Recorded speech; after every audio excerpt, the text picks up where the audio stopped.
शाह साहब जो सिंध जो सरताज शाइर है उन जा बैत पढ़ूं पिया। शाह साहब ॿुधाए थो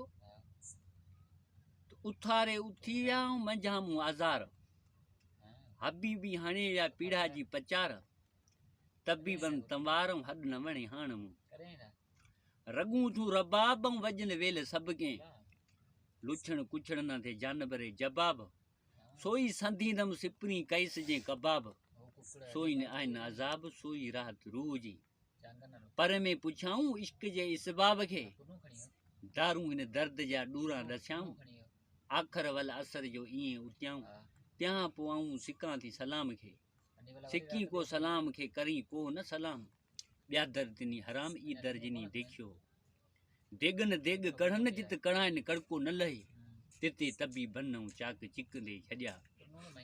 पर शाह साहब ॿुधाए थो त तो जिनी जी तात तिन पुणाए तुंहिंजी फज़कुरुनी अज़कुरुकुम ई पचारे जे बात हथ काती गुड़ वात पुछण पर पिरी जो।